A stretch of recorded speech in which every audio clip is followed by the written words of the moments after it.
It's super foggy here.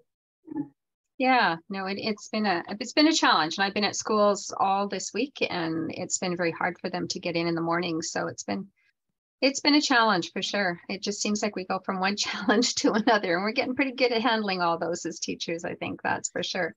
Until we Anyway, just collapse all of a sudden. yeah, no, we're not going to do that. None of us are going to do that. We're all good. We are tough. We're teachers. They make us stronger than the most. So there you go. So welcome back, everyone. I know for some of you, this is week 2 already.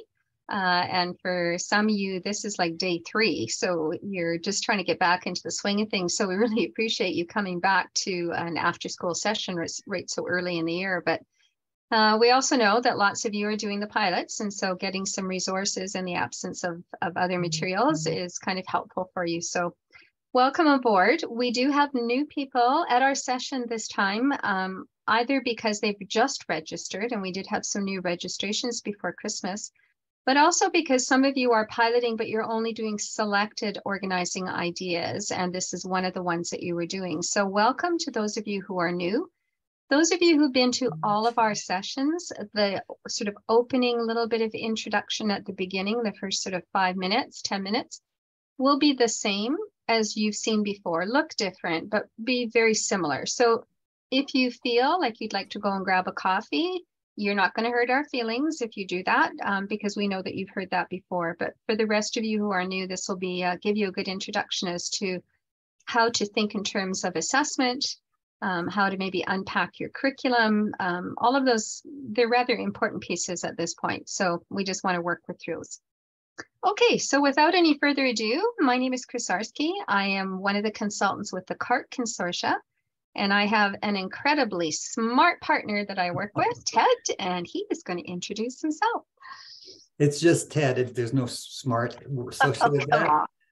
Anyways, yeah, hi everyone, welcome. My name is Ted Zeroni. I am one of the ERLC consultants that's out of Edmonton, but I'm coming to you right now from Sherwood Park, Alberta. So thank you for taking the time to be here, everybody, and welcome. You bet. Okay, so I'm going to begin, as we always have, with our land acknowledgement. In the spirit of reconciliation, we want to acknowledge that this gathering is taking place on traditional lands across the province of Alberta, home to many diverse First Nations, Métis, and Inuit peoples.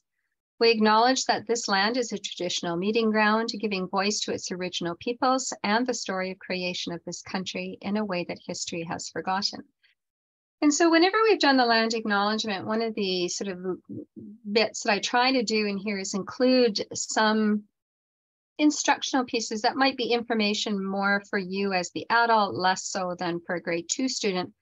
Just to, we hear a lot from teachers saying, I don't have enough background in some of these areas. Like, I don't really know what to do with some of those First Nations statements that are put into the curriculum. So where do I go with this?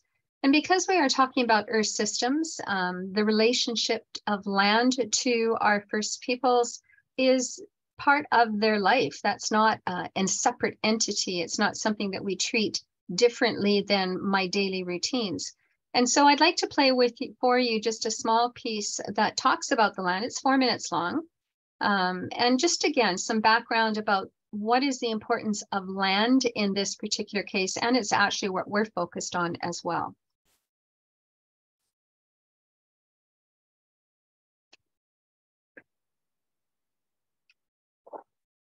I believe we have to respect our medicinal plants. We have to respect this earth for what it produces for us.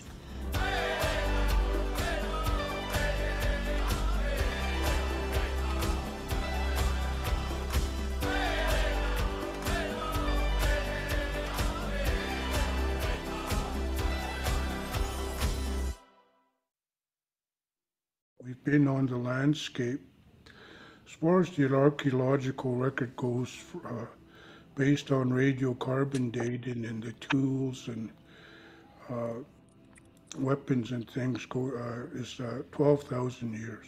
We got our food from the animals and the plants and the berries, and we respected that land as a matter of survival. Land-based teachings is all about the land itself. And when I invite children, students, teachers, parents to come and understand that, it's not me just telling them, it's the nature. And land-based teachings is more of a hands-on rather than just sitting there listening to you, someone, or looking at, the screen to observe. Survey your land and see what's there, the richness and the wealth of especially medicines. And save those plants, because you can't transplant them for future use. And if you just remove them, then what have you got? There's nothing left. The whole landscape is imbued with knowledge and history and the story of the Blackfoot people. I bring a lot of students and children and teachers out to these sites and share the origin, the creation stories, and the actual location of these places. For the Métis, Lake St. Anne is so dear to all of us, because that's where our spirit is, and our ancestors. You have to be there at the site of the story to get a better grasp and feel of it. And the kids are just spiritually moved, and it's a real good life learning lesson. So it's just been so rewarding for the children and for my heart. So 2 of our First Nations and 1 of our Métis settlements actually provide land-based learning for our students, and this is completely done by the elders and knowledge keepers. And all the time our elders are talking to us about all the different teachings that the children will go through in that program, so that our teachers can embed that into their other curriculum pieces. Every time we have an elder in to come and do professional development for us, it's always about or comes down to the land. And that's what I say to principals. It comes down to the land. If you'd like to have really effective learning, try and do it in the environment. Being able to go outside and learn our practices, like how to make bannock, how to hunt, how to bead, how to make our regalia for our dances. I believe strongly we should be learning this already. And when you go out in a land base, you connect to nature. You create that balance where you could feel, touch, and see. And that's the uniqueness about land-based teaching, is that you want to make that connection. Because ideally, nature will put you in your place and make you realize who you are as a human being. And that we can walk in this world in harmony, not only with each other, but with nature.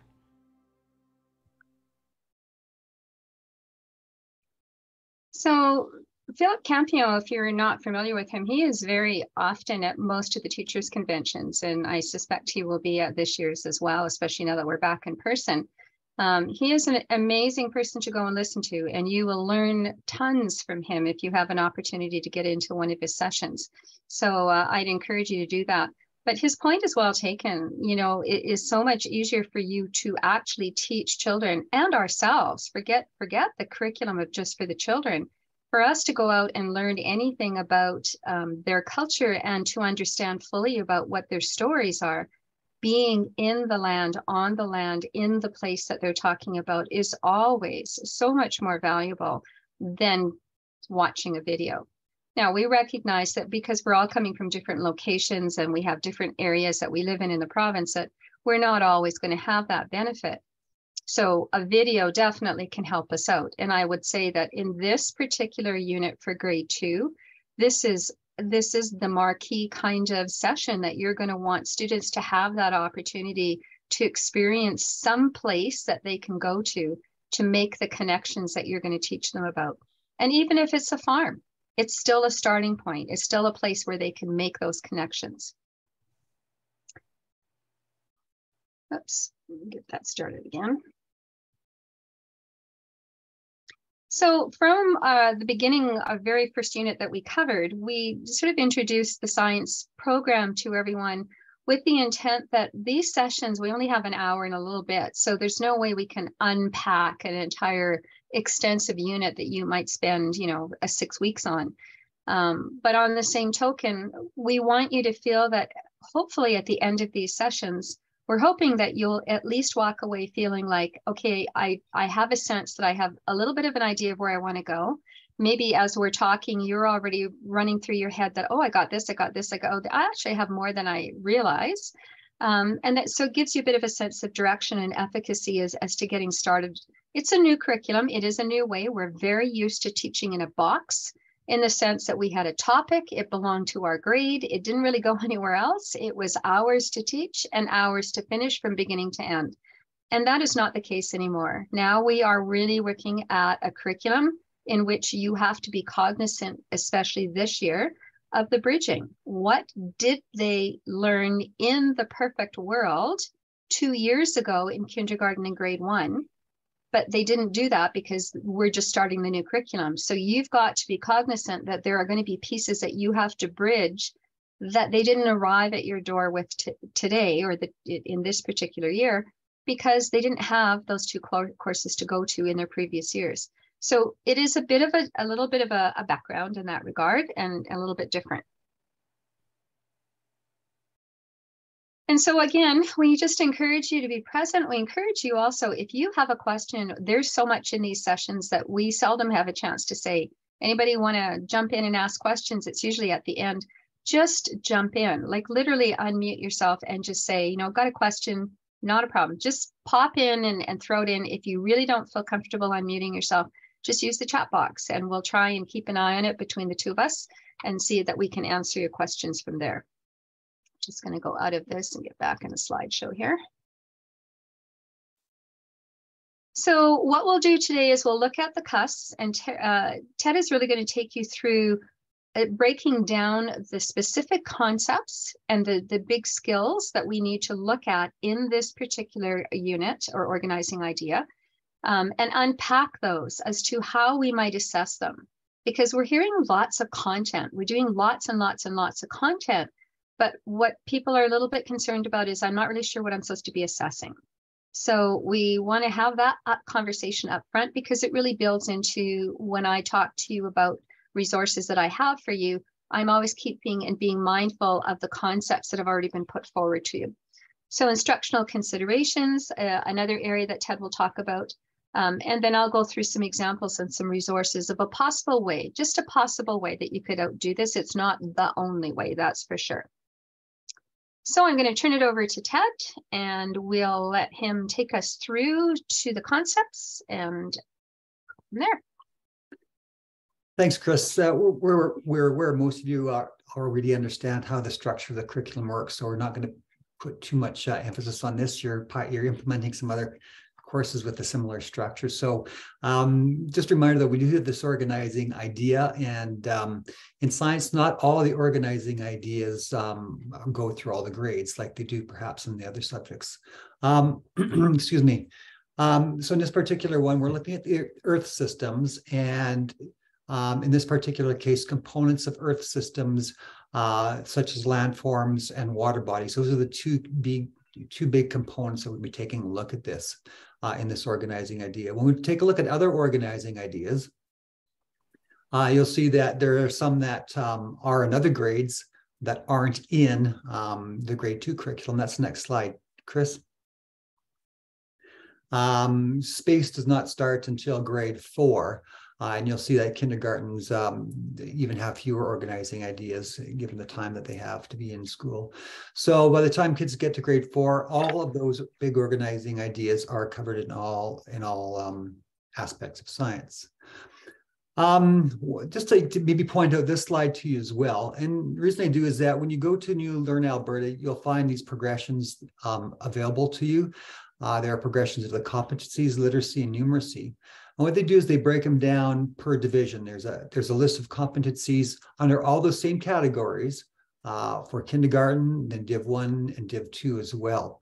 Same with the literacy and numeracy skills. And I bring these to your attention because at the end of the day, these are the things we want our kids to take away and apply to their own lives, their daily living, that critical thinking, being able to be innovative, managing information, being good citizens, being able to read, be literate in whatever field they're in, having the numeracy skills to be successful in their lives. We want those things. When you stop and think about it, though, what we're asking them to do is take what we do in the classroom and transfer it to their daily living. And we can't do those unless we pay attention to those. And so what I'm going to share with you today is maybe one way that we can unpack this curriculum to deliver it that's going to help in taking the things that we want our kids to know and be able to do and transfer them into their lives outside of school. And perhaps maybe that is our collective goal, that keeping in mind that what we're doing with our kids today, even though they're in grade 2, are really contributing to a building block of skills and understandings that will take them far into the future. As Chris mentioned before, these aren't separate categories like they used to be, where science is studied and all the ideas and concepts are forgotten in the next grade. They're spiraling. Many of the concepts that are in grade 2 were covered in kindergarten and grade 1, but to different depths. And they will continue to be covered and show up in science courses in the upper grades. So we're in that sense, we're in that spiraling nature of building understanding, building concepts, and building skills. And so we need to take a look at what we do a little bit differently. And so what I'm going to offer you today is something that maybe, well, I've done it in the last sessions, but I'm going to present it a way to maybe build a framework for learning. And so that when we get our learning resources and teaching strategies and examples and things, we can put it in some kind of a framework to help us guide us from students learning at the basic level to a transfer level. And what I mean by transfer is this: it means taking skills or concepts and applying them to situations that are new and novel. So if your friend asked you if the book you read was a really good one, and you're going to answer them, and you may decide to do something to respond to them, you have a choice of the kind of thing you're going to do. You can evaluate the book and tell them, well, I think it was good or bad because it had this and that in it. You can compare it to maybe other books you've read. You can analyze it, but likely what we'll probably do is choose to summarize it. And because we know what a summary is, it provides the basic outline of the story, except this case, again, we wouldn't throw the spoiler in at the end of the summary, probably. Another example of transfer is this. If I was to ask you to look at each of these pictures from using different concepts, you could probably see perspective in both of those. We talk about perspective. You could probably see ecosystem, design. You could probably pull out examples of creativity and examples of wealth. And so that's what we mean by transfer, is taking something. We could have learned a definition of perspective in maybe our art class, but now we can apply it to new situations in our life. So how do we get to transfer? Well, one of the things we have to do, and you're going to hear this word often, and if you've been in other presentations, you're familiar, we're going to be bringing up the word concept many, many times. And what it is simply an organizing idea of one or two words, like making the example of a filing system. A file folder is a concept because we give it a label, it's got a name, and everything that goes in that folder have whatever attributes that file folder has. So if it's our financial things, anything financial goes in that file folder, or design things, anything goes in there. And in order to decide what we put in that folder, the name has certain attributes. So if we could take a look at the examples of car or truck, a car has certain attributes that makes it a car, and a truck has a certain attribute that makes it a car. And sometimes things have shared attributes, and either we kind of make a decision as more one or the other, or maybe perhaps make a new folder in a new category, basically a new concept perhaps then. So, and then once again, with concepts, there are shared examples. If I use the word concept car, you'll be able to find all kinds of examples of cars and trucks and so on. Next slide, please, Chris. Some other things I just want to review quickly with you about concepts is we know they can be ranging from broad to specific. The more broad and specific a concept is, the more transferable it is to other disciplines and other subjects. For instance, system is fairly broad, and we can apply it to language arts and writing systems or language systems. We have number systems for math, earth systems and science, and so on. So it is a very broad category that can go from discipline to discipline. But the deeper you go and the more specific you get with your disciplines, the deeper you're diving into that particular discipline and getting a greater understanding of that. And they become a little bit less transferable to a whole lot of situations. And so we just want to keep that in mind as we're going through this and understanding concepts a little bit better. All concepts have definitions. Quite often the definition is in the knowledge part. That's what the knowledge part really does. It identifies the definitions and gives often examples of them and gives them names. Sometimes they aren't named or given definitions. In the example of characteristic, there is no definition provided. It gives examples of what a landform is, but it doesn't give, it tells what a characteristic is. And there are some of those concepts you'll come across in this curriculum, even your others, that definition does not show up. In that case, that's where Google becomes your friend, and you look at as many definitions as you can, and then you develop one. You'll find some similarities, some common language that works well with the group of kids that you have. But it's really important to hammer up those definitions, as you'll see later. As well as definitions, again, concepts have examples. The curriculum does provide some in the knowledge column. In this case, you can see landforms. There are different examples of different landforms there. And other times, there are no examples given. In this particular case, a revolution is not really, it's not defined. So it's something you have to look around. And we have to look around for examples. Well, what examples can we use to help kids understand revolve? And we look at other things like merry-go-rounds, a racetrack, and clock, and so on. An analog clock, that is. Next slide. And the reason we got here is because concepts are transferable. And this is similar to the picture you had earlier in the sense that you could see a concept in different contexts. You can move it around. It's not stuck in time or place.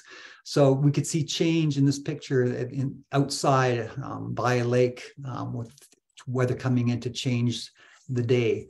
And there's change evident in the other picture, even though it's inside and not related to nature at all. Change is still there with technological change that changes the way we work and do things. Another thing to remember about concepts is they can provide a focus. They help you hone in on things and view the world or view information through a certain lens, because any image or any piece of information has tons of information, and concepts help to focus in on what we want to look at. So if I ask you to look at this image through the lens of lifestyle, you may see some things you never thought of before when you first looked at the picture. You may think of an agrarian lifestyle, a farming lifestyle, a shepherd, pastoral lifestyle. If I ask you to quickly change and look through resources, you may have not noticed, but there's actually probably, well, there's the grass there for the animals, the sheep themselves are a resource. So now we look at it differently just because we've changed our conceptual lens. And that's what concepts allows us to do. And that's the magic of them being transferable. We can see examples of concepts everywhere. Next slide, please. So let's use our conceptual lens. And I'm going to ask we put on the conceptual lens of concept. And when you look at the curriculum guide, you will see that it is actually full of concepts, those ideas that have examples and so on. And there all show up. What I've done was highlighted some in red, and that's because quite often the skills, procedures, they come out as verbs, but they have associated concepts. If we're going to teach those skills, those concepts associating that skill are important to know. So for example, if we're using the skill of describing, well, we're asking kids to make a description. And you say, well, what's a description? Well, a description is going to have fairly specific things that make it so. So we're asking kids to describe something that would be something we may want to do. Well, here's an example of a description. What is a description? And so on. And then we go on to, well, what does it take to make a description? And then you get to the skill itself. So this is just one sort of line of one part of the organizing idea. There are many, many concepts. And so it's difficult to give all of them enough attention to develop them all. We just run out of time. So what we want to do is look for ones that are repeated and ones that, if you look through the guide, have some significance in the way you're going to unwrap the course. And so the next slide shows you some anchoring concepts, which I think if you kind of look at these, they're going to really help with the course. You'll find that landform and bodies of water probably are the key major ones. They're the key, and you'll see other concept component in the Earth system. And these things are in relationship with each other. Relationship doesn't show up too much, but it is in one of the key cusps, and it is in the guiding question. How can Earth's components and relationship with the sun be understood? Characteristic isn't show up too often, but boy, oh boy, it's one of those things that really, if the kids can understand what a characteristic is at a young age, it's going to really carry them far. So I'm going to put that as one of the big ones. I put the word surface there because often throughout the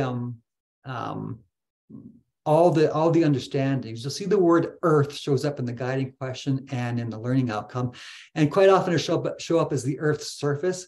Well, I think that's what we're really talking about, is the Earth's surface here. And kids need to know that it's the outer layer of something. And we're talking about the outer layer of the Earth, of things we can see. And because it shows up so often, it may be worth giving it some attention to. Next slide, please, Chris. I'm looking at my time, and I'm going to be going 100 miles an hour here. So, okay, you're good. Pardon me? You're good. You're fine. Don't worry. Okay. Don't drop your pencil, because I might miss a few slides. Another thing then about concepts is they can be related to other concepts. And when you do that, it paints a picture and it creates a whole new meaning of things. And so what I've taken here are all the concepts, and not all concepts, some of them are really sort of specific pieces of knowledge, but they fit them in together in a concept map. And I wanted to do this for two reasons. Number one, I want to give you a sense of what the unit might, or the organizing idea might look like in a glance. And I would draw your attention to the first word up there, Earth, at the top there, because you could follow this like this. Earth has components that support life, and those components include land, water, air, plants, and animals. As humans, we're part of the animals component. Earth has components which include water. I have water down twice, sorry, and water bodies such as glaciers, lakes, and so on. And you can see how to read those. And what you'll find, if you can get the kids taking little snippets of these and having them put them together in their own little concept map, just cut little pieces of papers or stickies and so on, it really helps them to understand how ideas are related. Because we're going to take a look later, being able to relate these ideas is so important for a deeper learning that we're going to look at in a bit. Next slide, please. So we're going to change conceptual lenses again. We just looked at the curriculum through the lens of concepts. Now let's take a look through those skills and processes. Oh, understandings. Understanding. Thank you, because I did want to go to understanding next. I just got a little bit carried away. What I have here for you are two concepts that were part of the anchor concepts that I chose in landforms and characteristics. Individually, it means something. We know what landforms are. We know what characteristics are. Their properties are things that things have that we can see or describe in the simplest words. So we know what they are individually. But when you're asked to put them together in a relationship, something happens. We get a different meaning. So if I were just going to give you a few seconds to think about it, ask you, well, how are landforms and characteristics related? Could you put them together in relation into something? And when you can do that, now you've got a whole brand new understanding happening. You can go to the next slide, Chris. Two possible connections or relationships might be landforms on Earth can be distinguished by their characteristics, or perhaps landforms on Earth have varying characteristics. Those are two truthful, the understandings that we know in our world. But you can see how it's different than just the individual concepts. It means something totally different. Now, if you go to the next slide, you'll see that second, that bottom understanding is exactly one of the understandings in the curriculum. So in a sense, really then, the understanding becomes vitally important. And it's not something just to memorize. It's not just a piece of knowledge. It's an understanding. Next slide, please, Chris. So those understandings themselves then are transferable as well. So the fact are transferable as well. So the fact that, or the understanding that landforms on Earth have varying characteristics, and those characteristics we find out later are slope, size, and terrain. We can apply that when we look at something. We say, oh, there's a landform. Yeah, this one's different because its slope and its size and its terrain is like this. And we can transfer that understanding wherever we go. Next slide, please, Chris. So talked a lot about concepts, understandings, because I know I'm going very quickly here. But here's a brief summary of what we just taken a look at, that the concepts do have definitions, examples, they're transferable, they provide a focus, we can relate them with each other, and those relationships create understandings, which are also transferred. Let's look at the curriculum through one more lens, and that's the doing words, the thinking words, the skills and procedures. When you're looking at the skills and procedures column, I'm going to suggest you to use these 3 tips. Use your conceptual lens to find those verbs, and they're pretty easy to find. They're the ones sort of typically at the front end of the statement. But what you should do as well is clarify the skill. In other words, what's the statement really asking the student to do? Because to isolate the skill is going to be important, as I'm going to show you. And you have to really know what that word means. And to give an example below, it's got the word identify. Well, maybe I'll just add on another thing. I wrote the skills procedure statement the way I did here to show how it's broken up. The identifier is not in the curriculum guide. That's just something we add to know which one we're talking about. But it's got that specific skill at the front end. In this case, identify UNESCO World Heritage Sites in Alberta. That's one of the skills and procedures. To use that skill, so we break out that skill, identify, and it can mean a whole bunch of things. So tip number 2, I'm asking you, what does that really mean? So in brackets, I just think it means to know. It doesn't, there's a difference between identifying examples of something. Identify the circles in this group of shapes. That's totally different than identifying something like a specific fact. So I'm just saying that probably just means you just have to know that. There's really not memorize it. That's probably the skill and procedure they could be talking about there. Chris, I'm going to ask you to quickly go to the link on the top right. What I've done is I've taken all the skills and procedures in this CUSP, in this organizing idea, and did just that. Broke out the key skills, skill words that are there in all of those statements. And I highlighted the ones that have maybe some questionable meanings to them. So if you take a look at the first one that's highlighted a little bit, you can see I have the word classify, and there's that same word identify. But the actual procedure in skills and procedure in the document reads identify landforms that are local or within the province. So that might be a classify because it could mean to identify landforms means, okay, there's a mountain, there's a plateau, there's a valley. And if they're doing that, they're actually classifying, they're taking something and classifying it under a concept of mountain and so on. So you have to be kind of careful. They use the word, the skill represent comes up a lot. And so being able to help kids understand what represent means and know that you can represent things in diagrams, as a model, you can represent it by writing, you can represent by speaking, you can represent by dance. And so that's something that becomes important as well, because there's lots of representation that shows up throughout this as well. There's also compare and contrast and investigate. With investigate, I do have a link on the slide deck, and I have to update it because it's meant for grade 1. But if you take a look at the computer science organizing idea for grade 2, they give you a list of about 5 or 6 steps about what it means to investigate. It's asking the question, generating hypothesis, and so on. So if they're going to investigate local and provincial bodies of water, then we're going to want to know, like, going to ask a question about that body of water. They're going to make a prediction about what they think the answer might be. They may do some research to investigate it and so on, and go through that whole investigative procedure. So I do have a link that you can take a look at later on for the grade 1 that might be helpful to you. Next slide. So we've got the knowledge and the concepts. We've got understandings. and we've got skills and processes. And how do we get them to transfer all those understandings and concepts and skills? And you may recall, or you may have seen before, Hattie Fisher and Fry's surface deepen transfer model. And that's the one that I want to just introduce to you and give you a bit of a framework to help you know where you might be with your instructing and assessing.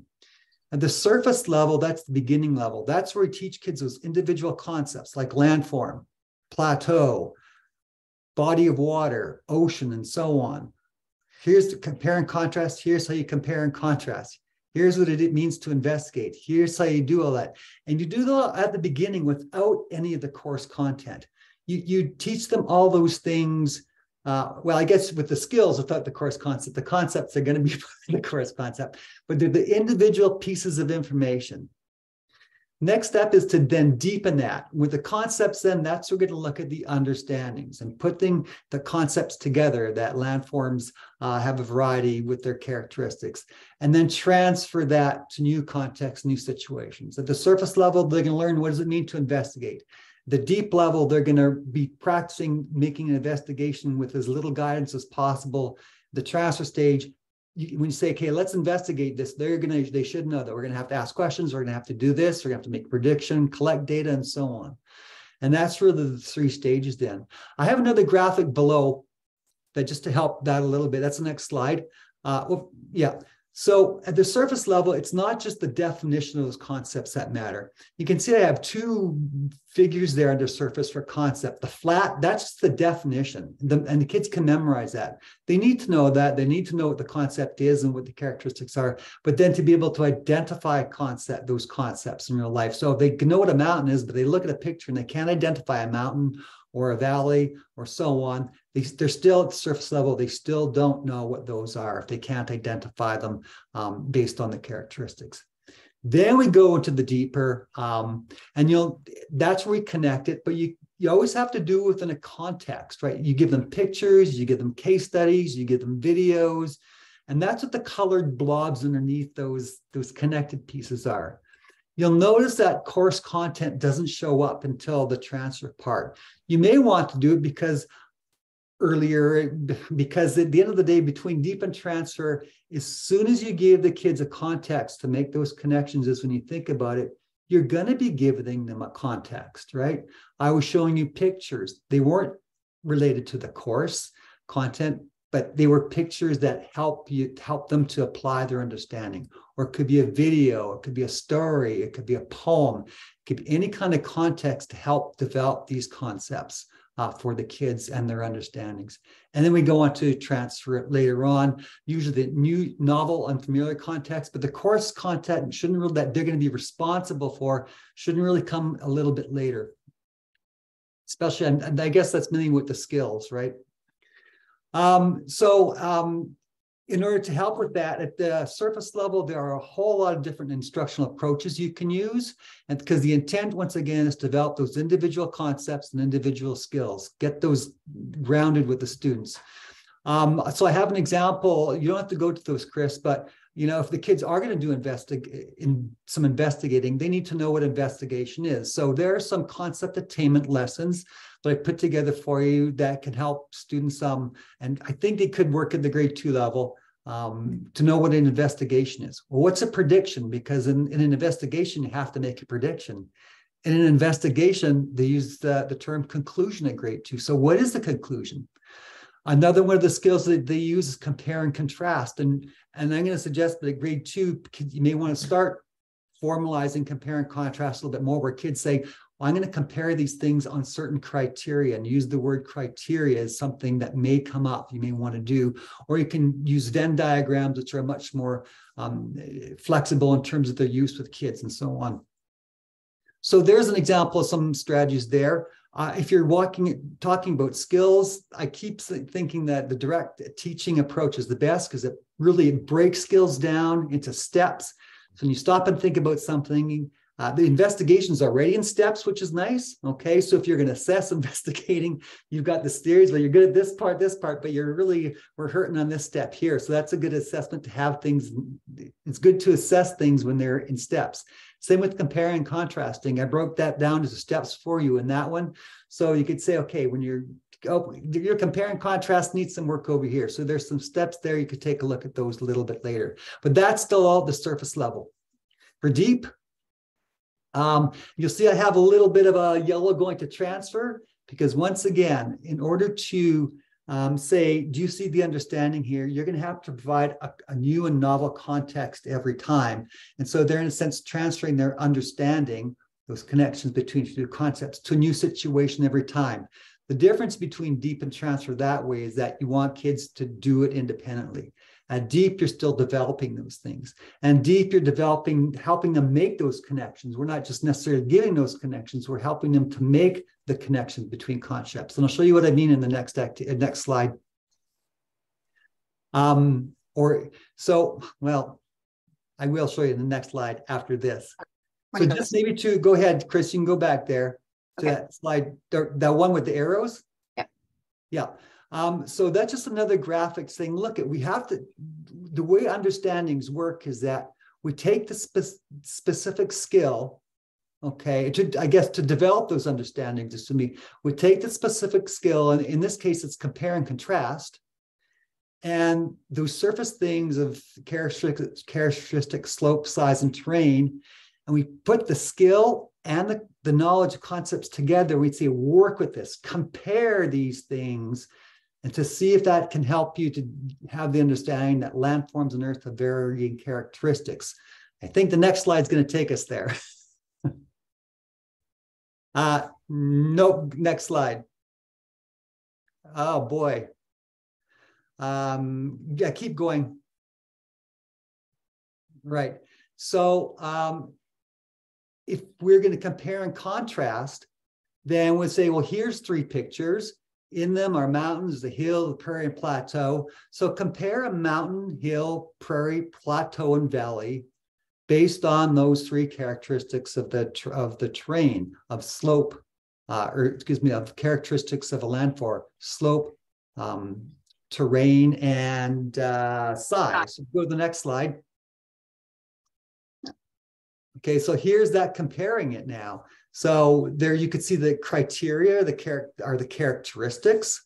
And then if you go through the compare contrast activity that I provided the link with, it would show you how to get to this point and build this chart, and then have kids say, well, based on the criteria of slope, a mountain is steep, a hill lots of steep, a plateau is flat, a valley has two slopes, a prairie is pretty flat. So slope and all those things is very different. Right. And then you keep on doing it for all of them. And you come to the conclusion that, well, jeepers, they're all those things, all the different landforms are all kind of different with their characteristics. All the characteristics are different with them. So that's where the understanding comes in. So it's not so much just to get the kids to do that. Now we go to the next step, saying, hey, go ahead, next slide. Say, okay, hey, wait a minute. So you've just done this activity. There are three statements there. What did you learn from that activity? That landforms create different characteristics, or landforms have different characteristics, or characteristics change landforms. Which statement do you think is best, and why do you think that? If you can do that, now we're getting to the understand mode. Next slide. Or you can just get something like this. Like I said, if you can get kids to do concept maps at a younger age, at this grade, I think they're very capable of it. Not with maybe this many off the bat, but if you can have them do 3 or 4, then, and tell them, say, okay, you've got these words, organize them in a concept map. Of course, they'll need practice before they did that. And tell me why you organize them the way they did. If they can do that, they're demonstrating that understanding. Same thing. And then the transfer instructional approaches are the ones I showed you are also transferred. But if we want to get into those bigger things, such as project-based learning and so on, you want to make sure kids have that surface and deep understanding, and then they take it to their big project. They start applying those and demonstrating those in big case studies like that. So those are just some examples that you can do. Along the way, how do we help kids get from surface to deep to transfer? You want to make sure to do the pre-assessment first, because if they know how to do some of the skills, they know the concepts, and you move right on. to the next thing. And then, but before you move on to deep, we do have to assess at that cusp level to make sure they're ready to try some of those deep things and create those understandings. And then we keep on looking at how they're working with those activities we give them, and we assess formatively along the way and say, okay, we think they've got the transfer now. Now maybe I'm ready for some kind of a sum assessment to put it all together. And the next slide, in terms of assessment, to say, well, how can I assess at the different levels? There are some questions that help focus your thinking about what you're looking for when you're assessing at those levels to decide, okay, it's ready to move on sort of to the next thing, and give them some new activities to have them demonstrate their from surface to deep or from deep to transfer. There's links there. You don't have to go there if you want. Maybe go to one of them if you want. No, don't. That we're running out of time. Okay, there you went. Well, I just gave. That's right. I just gave some example things that you would have a sample formative assessment might look like at the surface level. So what's a valley? Can you identify the valley in this picture? So I was asking for that flat definition, and then when I asked them to identify in a picture, that concept on that graphic that I had turned into a block. It's a deeper understanding of the concept now if they can do that. And if at the surface level, I'm asking them to compare and contrasting, well, what does that mean? And can you compare and again, you notice that I'm not using, I want to know if they can compare and contrast. So I'm not using course material. Can you compare and contrast a snowball and a basketball and use these criteria: shape, size, what it's made of, its ability to bounce, and what can you conclude? So again, by doing that, they're not competing with the course content, and you're not worried about that so much. And finally, I think that might be it, except for one last slide. There was a lot here. But that's how we move from, if we really want kids to take what they learn from one grade to the other, and from the final grades and out into their world, we need to work at trying to get better step by step at moving towards getting kids to transfer. And it takes intentionality to be intentionally know what stage are the kids at that they're learning. Be intentional by then choosing an instructional approach that's going to help them at that stage. And be intentional to say, I'm going to look for this to make sure they've got it. And then there's tons of teaching resources really online. I know there's teacher-paid teachers. I'm not saying that, but if you go there, at least look at through the lens of something. Say, I can use this activity because I know it's going to fit in to this part of my students' learning. I know it's going to work, and I know why. And so be intentional with the resources you pick, the activities you choose, and the assessments you choose, so that it can be most powerful in helping kids move along that spectrum of learning. And now Chris has a whole lot of resources and a whole lot of ideas to fill the framework that I kind of just built for you. Okay, let's get this one up and running. So there was a lot that Ted unpacked, but there's so much in here. In this particular organizing idea, there is so many different concepts for us to talk about. And it's not intended, at least not from my perspective, intended that we go deep, deep, deep into every one of them. Because a lot of this is also going to be, how do you make it real for your students? And if you live in prairie worlds and they have never seen a mountain before, that will be their new novel visual that they're going to be seeing. But the chances of them going out and experiencing that are pretty limited. So when I was putting together the unit, I was always cognizant, I'm always cognizant of that, because I'm born and raised big city, and yet I've taught 45 years in rural Alberta. So I'm well aware that we don't have equity in access to a lot of things in both of those locations. And even if I live in a big city, that doesn't mean I've seen a mountain before. It also doesn't mean I've ever seen a horse before or a farm. There's always those different diverse perspectives that our children are coming from. So when we're talking about earth landforms and how water works within those relationships, we have to be cognizant of what do they know, what have they seen, what do they have access to, what could I take them to? Like, could you take them out to the park to see a different area that would give them opportunities for learning? So those are pieces that I've included in here when I went through and put your resources in for you. So I'm also cognizant of the fact that you have children that probably landed at your doorstep this year that don't have all of the prerequisite skills for the Earth system, just like they did in the other ones, because they didn't have those topics last year. They didn't talk about those.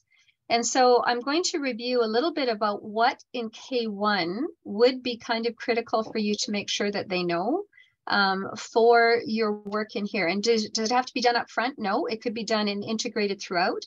But at some point, you're going to want to make sure they have some of those K1 background skills, not all of them, but some of them that are most relevant to what you're about to do. Unpacking Earth's component that supports life. And really, that actually even came out of some of the work that we already did in living systems. So a lot of this was a repeat of what they saw. And that was also a challenge for me to make sure that when I was finding things for you, that it wasn't just the same old, same old. We don't want them to come and say, we already did this. So we want them to see it through the lens of the Earth and water's connected systems. We're going to talk a little bit about, when we talk about the components that support life, that's that natural world, which they covered in matter as well, about matter and natural, man-made and natural. So we're just bringing that back to them. But we also did that also in kindergarten and grade 1 in a big way in this system. So they would have arrived at your doorstep being quite fluent in that, assuming. So we will talk a little bit about also the seasons for day, night, and sun. How do they affect it? And in grade 2, they bring in the term axis for the Earth's rotation, not brought in kindergarten, because they just talk about day and night and how is it different. And in grade 1, they talk about how the sun is different, but there's no talk about the axis tilt. That comes into grade 2. So is Earth the only planet for life? So that's where I'm going to bring in that day and night as well. Then we talk about landforms. And this is huge. This is a huge, huge area to cover. And again, it's what is it that my children have gotten access to? How many of my children travel a lot? I mean, if they travel a lot with their parents, they're going to bring back lots of conversations about different landforms that they can identify as you talk. If they have never moved from the location that they're in, that's going to be limited. So we need to open their doors somehow. And because of that, also one of your outcomes is to identify, the word is identify. It's not really what I think is the right word. I agree with Ted. Identify the UNESCO heritage sites in Alberta, and they should know them. Well, if they've traveled to them, they probably already know them. If they've never seen a mountain, they're not going to know a lot of them. So I've tried to meld for you resources that I've tied them together both in their context, let's say, of landform, but also I've given you links so that you can show them. If we can't go there physically, maybe we can go there visually, right? And so it might be one of those virtual tours of going to one of those places. And then what are the characteristics? And then talking about water. So sort of the big upfront pieces that we want to make sure that they know something about. And remember, you have access to the kindergarten and grade 1 resources as well in the folder. So we want them to know what an environment is. It's not the word that's thrown around as much as it was in kindergarten and grade 1, but they have to understand what is an environment before we start talking about the Earth system of landforms, and all of that belongs to an environment. And so you might want to just tease that out to see what their thinking is about that word. Natural and man-made, do they know the differences between those? And in this case, we're going to be working on natural in the sense of, what do I need to sustain life? So I need water, I need air, I need food, those types of things. Well, those are the areas that we want to focus on. And seasons. So how do the seasons get created? That's where Earth, dark and night, sun came into grade 1 very strongly. But they've done seasons before in another organizing idea. This is not the first time. And so here we come again, but we're looking at it through the perspective of, when I go to these different landforms that you see, how could I describe it to you? Well, we would hope that students would also say, this is a valley and it's also in the season of fall. How do you know that it's fall? Because the leaves have changed, blah, blah, blah, right? So what are some identifying features that they should already bring to the doorstep when we're doing that? So to kick it off, maybe just even a picture, Earth systems, these are natural components. These are parts of the Earth. Doesn't matter where I live in the Earth, I see air, water, land, and life. And that doesn't mean it's going to be the same everywhere in the world. Some people have more water, some people have less water. Some have different life, animals, people that live in it. Some have very sparse amounts of life that are in an area. So again, we want them to realize that those are the natural components of any Earth system or on Earth. And how do they interact to support life? How is water, air, and land important to sustaining life? That would be a good conversation to have as a class. It also will give you good formative assessment to see what they remember from the previous organizing ideas that we've covered and what they should maybe have carried with them from kindergarten to grade 1 into your class. So this would be just a great open-ended classroom discussion question that we can tie in some of those pieces. So then again, is Earth the only planet with life? And one of your outcomes, or not outcomes, but one of your cusp statements that you have is that there are other, in the knowledge section, there are scientists who are looking at other planets to see if there's more life. So is that going to be where we hang our hat in this organizing idea? I would say no, but it's a logistical thing to bring into a conversation to say, why do you think that Earth is the only planet? What is it about Earth that makes us so unique? And so in this day and night one that I shared with the grade 1s, I'm putting this one here for you as well, because it actually says, there's a whole bunch of planets out there, but some of them are this close to the sun and they're 800 degrees. And then there's this one that's way over here and it's minus 350 degrees. So it just gives a little bit of context to what makes us so special. Like we're in the right place at the right time. And they even talk about the fact, I'm really reading the story, The Goldilocks and the Three Bears, where, they're too close, they're too far, and we're just right. And I think, wow, that's a great analogy for kids to remember. So that's just to unpack maybe what are the aspects of Earth that makes us so unique that keeps our planet as a functionable planet to live on. Just an FYI, when you're using these slides, you're going to have to be fast on the change because they will all enact as you go through. So once we've had that conversation, we know why we're here. We know Earth has some unique features to it. What are those landforms that we find, right? And again, this is not going to necessarily be specific to my back door, but I would want students to be able to go out in the schoolyard and see a landform and be able to identify or describe those things. They did that in grade 1 when they went out and they describe their environment. But now we want to go beyond that. So we want to look at different types of landforms. And so this video just gives them a quick overview of what they are, more in a cartoon setting, which is just a nice intro for it. And at the bottom, I'm suggesting maybe for once, we would have them just copy those terms down first.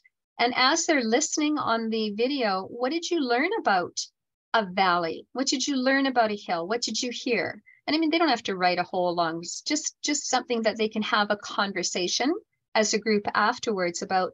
So what did we learn about deserts? What did we learn about canyons? What did we learn about rivers? Those types of things, so that they have some common terminology to go with. Hello. Hello, goodbye. And so when we talk about landforms, my intent here is not just to sort of say, let's talk about landforms that UNESCO identified as being important. I would like them to know what the UNESCO sites are. I built them into your slide deck for you, but we could leverage those not only to talk about the UNESCO site and what was special about it, but now we have an opportunity to look at that site as they unpack it. And what do you see? Oh, I see mountains. Oh, I see plateaus. Oh, I see valleys, right? So I can start to bring in all of those pieces, regardless of which one you're looking at. Do I see animals? No. Do I see anything about history? Like whatever. What am I seeing in each of those? What season are they in this video that you're watching, right? Just tie the whole package together rather than just looking at landforms. So I've given you, there's Head Smashed in Buffalo Jump was one of the ones. And I'm just giving you some pictures here so that we can talk about just initially, what kind of different landforms do you see? Well, I see there's a plateau here, there's a drop off, right? And that's their definition. And again, I'm just going to talk about this first with them because they don't on any of these. They maybe never seen them before. Cypress Hills, where I have some rolling hills, I have deep valleys in them. I don't see anything really steep. So I do see that there's some vegetation. So there's not a big pointed rock like I see over here when I look at Mount Edith Cavell.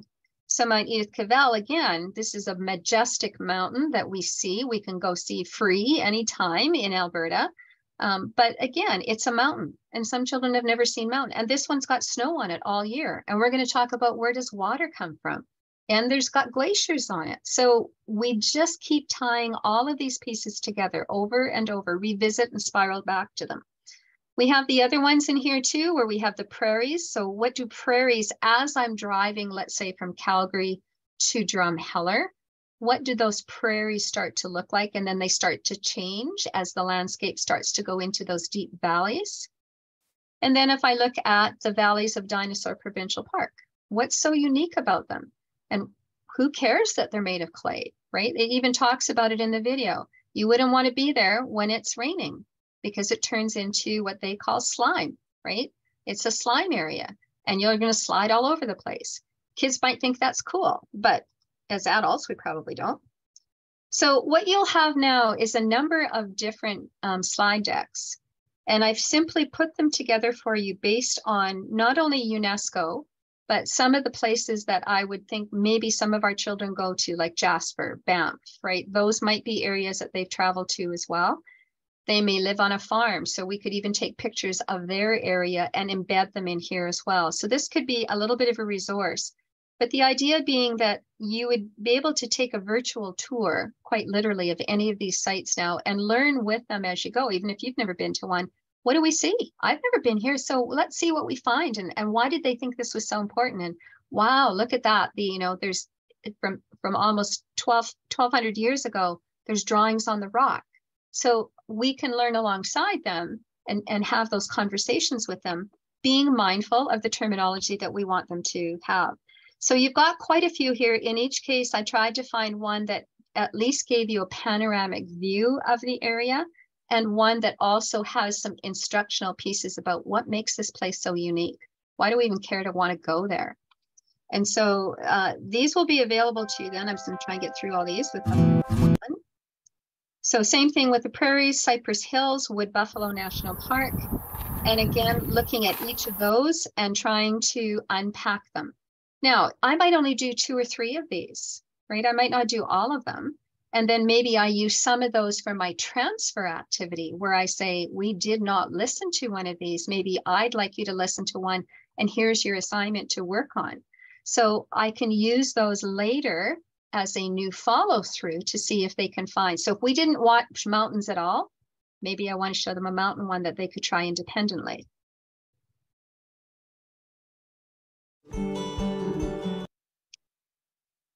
I've also included canyons because in the list that we have where it says including, which means we have to do them, strangely enough, they included oceans in Alberta, which I want to say we're landlocked. So that's a little tricky one, but Maligne Canyon, we do have lots of canyons and children have been to canyons. So I've included Maligne Canyon, there's Johnson's Canyon. These are all well-traveled where people can go to easily. So again, just what is a canyon? What does it look like when we talk about steep and we talk about not steep and slope? Canyons are great ones to talk about. We talk about the effect of water and how does water run through a canyon. That's getting more into grade 4 already and grade 3 where we talk about erosion, but nonetheless, we have it there. And then I've also included pieces in here, Wood Buffalo National Park, and this one here in Jasper that has Spirit Island on it, ties for you the Indigenous connections as well, so that you understand what the beliefs of Spirit Island are and what is it. So why do First Peoples hold Wood Buffalo National Park so reverently? So it also brings back the First Nations people, and that is also in your curriculum. Again, I'm not trying to isolate one piece at a time. In the Canadian Rockies of we Alberta, have our first official. Want to sort of get through those as a global piece, always bringing in all of the conversations. So Waterton, writing on stone, and then Drumheller Badlands. So these are good starts. These are really unique, different types of landforms that you see. But we also have some of these landforms close to home. Like if some people live close in Stettler, Stettler's got a miniature Badlands. That's what I always call it, sitting right at their doorstep in Donalda. And you could easily take the kids there and have a conversation and run through and look at the water and look at what's happened there. So there are locations that we have in the province that don't necessarily mean we have to travel far. So then, as we looked at in the examples that Ted showed us, we have landforms, and how do I describe those characteristics? So they have a slope to them, really steep slope if it's a top mountain. Maybe it's a mild one if it's a hill. Maybe it's very flat, there's no slope at all. The terrain, is it rocky? Is it muddy? Is it woody? Is it forest laden? Is it a water type of terrain? Like what kind of descriptor will we use in there? So size, right? Is it a small hill? Is it a big hill? Is it a small mountain? Is it a big mountain? And for some children who've never seen a mountain's a mountain. They don't even realize that they can be of different sizes. And I don't say that lightly, because as a high school teacher for 15 years, I worked in a farming community. We had what was called the year-end grade 10 trip. And my husband and I both taught in the same school. And for 4 days, we took all of the grade 10s. Wasn't an option. It was just, but they looked forward to it. We took them camping to the mountains for 4 days. And we didn't just take them to a campground. We took them out in the wilderness where there wasn't anybody around. And they had to make all their own food, and we did it all. But the awe of when you walk or drive over the first hill where they can see a mountain for the first time. I can tell you categorically, sitting on the bus for all those years, when you hear that, whoa, for the first time, they've never seen a mountain. It is stunning for a child who's lived in a prairie area. It's equally as stunning when I worked in the mountains and I took the kids, my mistake, grade 12 boys. We were talking about safety and equipment. So I took them to a farm that was nearby, and they had 5 brand new calves. And I wanted to go and just look at the tractor in the setting where the calves were running around. And I said, okay, let's go. And I'm walking, and I suddenly realized I'm walked all the way halfway through this barn and there's nobody behind me. And I looked around and I said, where are you guys? What's the problem? And these are grade 12 boys. I'm not going in there with those things. They had never seen a cow before. So as far as they were concerned, it was like a cougar in the world that they lived in. It was going to eat them, right? That took a little talking to get them. So we can't just assume kids have an understanding and a connection here, because it's all going to be different depending on where you live. So I took a screenshot again of what Ted had shown you, because I think this is a great way for us to introduce those pieces and those comparative talks that we want. And you can do it with a video. It doesn't have to be every video that you see there. Water everywhere. We know that water is a huge component of the earth. Most of our land, most of our world is made of water. So again, children may not know that. They may come from an area where there's just ponds and very few of those, or they come from a place where there's lots of water. So what water do they have near their homes? We could ask them, do you have a lake? Is it a man-made lake? Is it a dugout? Is it an actual lake? Do you live by Buffalo Lake if you're down by Stettler area? You know, do you live by Lac St. Anne if you're down on the west side? Like, do you have anything like that near you? Do you ever go there? Do you fish? Those kinds of things. And then what type of water is it? Because we want to have the conversation between fresh water and salt water. Our children don't see a lot of salt water in Alberta, but that doesn't mean they shouldn't know about it. But we also don't have, when we talk about migration, I kind of chuckled at that with the grade 1s, where we were talking about migration and hibernation. They had whales on for Alberta. And I thought, well, again, we're kind of landlocked. We don't have a lot of whales floating around in a lot of pools that we have. But still, they should know that whales migrate and they move from one location to another. So we're talking more, I think, right now about that fresh water, but we definitely want to bring in the salt water. So water on Earth is found in oceans and glaciers and lakes and wetlands. Remember, we already covered wetlands and living systems and rivers. But when we just want to talk about Alberta, we might want to more specifically look at glaciers, lakes, wetlands, rivers. Okay, those are big parts of what we have. This is kind of a neat little one, because one of your questions is, how does water get to the ocean? Like, what's the process to get there? And it doesn't have to be huge. One of the questions or one of the suggestions in the skills is model. Can you model what that looks like? So maybe they use plasticine and they create, you know, that it's coming from the mountaintops. And when rain falls on the mountaintops, that water will go into very small tributaries. Wherever there's a valley found in between here, I'm going to start to see water pool. And if it's raining for days and days, obviously that water is going to come down with a little bit of force. And we talk about that in a different grade. But then it starts to become a stream. The stream gets bigger, becomes into a river. Rivers start to merge. They head towards the ocean. This is an interactive one. It's not a big scene or anything like that. But this little diagram that I came up with, if they're not sure what a valley is because they're seeing a tributary, they can just click this on and it just reminds them what a valley is again. So it's a nice little graphic that you can use if you're just using it to teach the students. And this is another one, just another way of looking at it. It does have the rain in it, and that's why I wanted to include it so that they have a second one. So I would maybe use that on a different day. Let's revisit what we learned in the first one. Let's use this one as a review. How does water get down to the ocean again? What are the processes that we would go through? So again, having that conversation with them.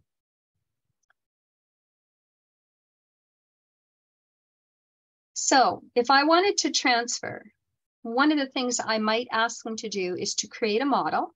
So maybe they make a diorama, maybe they make a model, maybe they cut things out, maybe they draw, okay, whatever. Or they do an investigation. Maybe they go to one of those sites that they didn't do with you.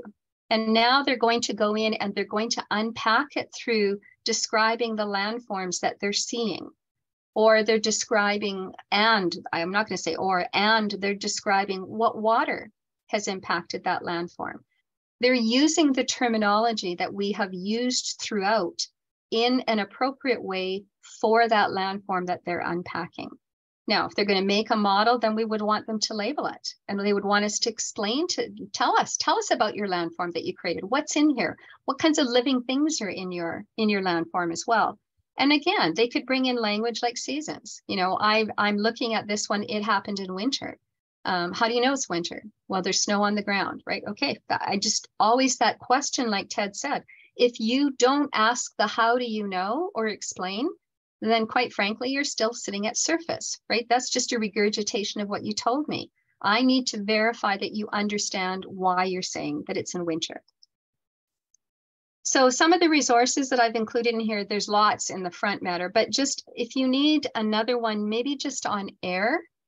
This is a free book. It's through a STEM engagement activity. It's actually a really good one. It's put together by NASA. And when you click on the link here, you can download the book. And when you click on the link here, you get the activity for the STEM connection. So if you're just looking for something else and you just want to focus on air, then this would be a great one. If you're looking for something with water, this too is another one which gives you a STEM connection to that. So the water document to download is here and the link for the activity is here too. And it's a really good one. The other one that I want to remind you of is Sacred Relationships. We visited this one once before already. This is one that is Indigenous. It talks about, this is where we would go to get wetlands information. This is where we would go to get the importance of water. If you want to increase your own personal knowledge for First Nations, I would suggest going to Sacred Relationships just for yourself. Forget about what the unit is that you're teaching and go through the opening video. It's 1 hour. It will teach you a ton. Another one I just want to show you, we had looked at the grandfather, grandmother series in the other sessions that we looked at. I want to introduce you also to Under One Sun. That's another one that a number of schools have in the province. Under One Sun is a literacy-based First Nations link, but it actually ties to math, to science, to social, to art. They have a huge component of art in there. And so part of it is that you can go in and do class talks and whatever. This one is actually coming from kindergarten. I'm just going to grab it because it was there. But when I bring it up, you see that I'm already in an environment. I could talk about landforms because I got the water flowing. It's right in front of me. So it looks very, very real. And I can have the conversation of what kind of landform is this? What am I looking at? What kinds of live things do I see? What are the natural things that I see? Yada, yada, yada. Below this is actual information. They talk about what Mother Earth gives us, and it ties right back into seasons. It ties back into the natural pieces of for what you're talking about. And then it goes into how do we care for it. So at home, we use a hose to make sure that our plants are healthy. So how do we make sure that Mother Earth outside in the bush is healthy? Like, what do we do? What do we as good stewards have to do, and have that conversation? If I'm out in the land and living off of the land, I only want to take food from the land that I'm going to use. I might not live on the land, so maybe I have a pet. So how do I take care of a pet versus how do I take care of the land that I live off of? So for food. So it always goes back and forth depending on where the student lives. So that's another series that, you know, you might look at, or if you're looking for something, I'm not saying you should get it. I'm just saying that it's available. These are the books for kindergarten, grade 1, grade 2. They come with 6 little books in each grade. They're always different, but they're leveled readers. And then they come with worksheets. They come with videos. They come with read alouds. They come with them reading the story to the students, or the students can read it on their own. So each grade is different. I ordered them for all of the schools in my division before I left because they are really, really good. Resources from previous grades, and I won't go from each slide. What you'll find behind this slide now is things that I felt in kindergarten or grade 1 that would be helpful to you if you're lacking, or if your kids are missing something that might be relevant to what they're doing. So the talk about seasons, if they're not sure about the names of seasons because they didn't do that, then that would be another one. How do they look different? In grade 1, they're supposed to look at it over a year. Well, that's really hard to do if I haven't done this unit yet and I'm just starting. How do I do that over a year? So I downloaded time-lapse photography of certain locations so students can see the whole year of a season unfold. So again, you might need that, you might not need it. Your kids might know all of them. That's not a problem. And then anything to do with weather. So this is the one I gave you, but also if you're looking, what's the weather outside today? If they don't have good words like language for cloudy, sunny, windy, that kind of thing, that's what this one was about. And this one talks about types of weather, like talks about thunderstorms, talks about tornadoes, talks about that type of thing. So again, if there's a need for it, you have it. If you don't, just ignore those slides. You don't really need them. And this was the culminating activity that we gave to grade 1s, so that you have a sense of what they would have done to get to grade 2. So these are just been put in here for your info. You don't necessarily have to use them at all, just so that if you do need something to pick up, then you've got them available. All right, and these are just put in here for teachers only, not for the kids. If you're looking for some more information, that's really what I put them in there for. And then I have some book resources. So if you are looking for further book resources, the Keepers of the Earth would be good for any grade. They are talking about the beliefs. It talks about practices. It talks about stories. They are huge. And this is specifically about Mother Earth. So everything that's in that book relates to the beliefs that they have.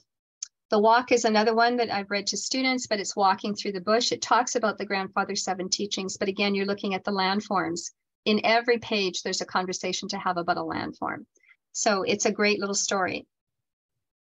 So that is, oh, wow, Ted, we beat it by 4 minutes today. That is sort of your Earth system at a very quick snapshot, to say the least. Are there any questions at all? I know we've been flying through them a mile a minute. Oh, Mystery Doug. Yeah, thanks, Glenda. I never even thought about that one, but yeah, that is a great one. Yep.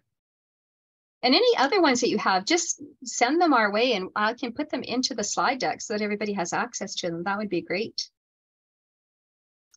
Okay, well, if there are no questions, or if you don't want to ask them in front of everybody, just feel free to stay on. I'm going to stop the recording here so that we don't have that going anymore.